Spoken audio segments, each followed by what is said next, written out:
Recordemos dónde empezó este debate. 21 de diciembre en Estados Unidos estalla el escándalo porque los señores de Odebrecht reconocen haber pagado sobornos inmensos en el mundo entero y 11 millones de dólares, de los cuales en Colombia. Sobornos. Bueno.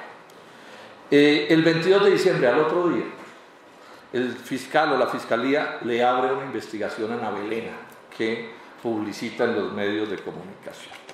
Y el 5 de enero, 11 días hábiles después, el señor fiscal dice ante los medios que la fiscalía ha descartado la posibilidad de corrupción en las obras del Río Magdalena, o sea, del contrato de Ana Belena Odebrecht. 11 días hábiles.